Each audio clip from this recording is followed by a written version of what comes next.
Guess what? It's week 10, and here's the next installment of Hail Yeah Mary's Kick-Ass Suck-Ass, where we tell you which players to sit and which players not to start.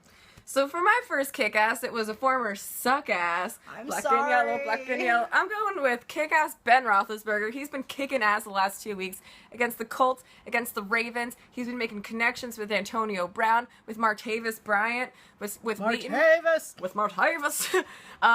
He's got a game up against the Jets. Play him.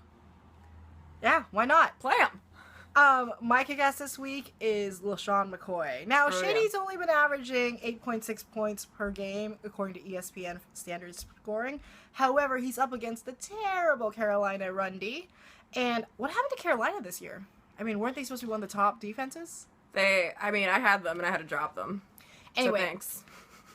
He didn't practice on Wednesday due to illness. But that's why there's a flu shot, so get vaccinated. But don't worry, because they have a Monday game, so that gives him plenty of time to rest up and get those fluids in. Yeah. My next kick-ass is going to be Ronnie Hillman. Monty Ball is back, but I think Hillman has taken over the spot for number 1. I hope so. I picked him up. Yeah, a lot of people are hoping so. They got a game against the Raiders. You know, Peyton's going to be looking for him, playing the Raiders. And you start everyone against the Raiders. Yeah, it's another one of those. Dude, I haven't won a game. All right, now on to the suck-asses, and this is going to be a little controversial because he is a really good player. Good player.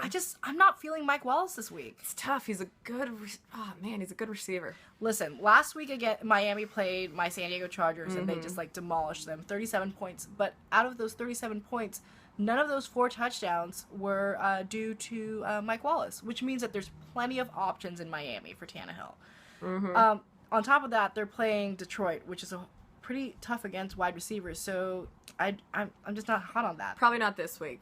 My suck-ass is another really good player, Frank Gore. He just has not been performing this year. Since I think his best performance was week 4 against the Rams, and since then he hasn't had a touchdown the last 3 games. I'm sorry, Gore, but I'm going to sit you. I think the renaissance is over. Yeah. And he's owned in 99% of leagues. That's crazy. Yeah. So I also like this player a lot. I don't feel strongly about ODB this week. Odell Beckham Jr. Yeah. So we just really can't trust Eli Manning, and he's just not consistent. And they're playing Seattle, which again is a very tough team against wide receivers. And you know what? I feel like you have better options out there, even though there's 6 teams on bye. So. I'm going with suck-ass Rueben Randle. I thought he had a shot of greatness when Victor Cruz went down with an injury, but hasn't been performing that well. They're playing against the Seahawks that have allowed the fewest points of wideouts for opposing teams, so I don't really think you want to play him. So moral of the story, start pretty much a lot of the Pittsburgh Steelers. And if you've got Giants, maybe not this week. Look around. So tweet at us, comment down below, subscribe to our channel, and we'll catch you next week.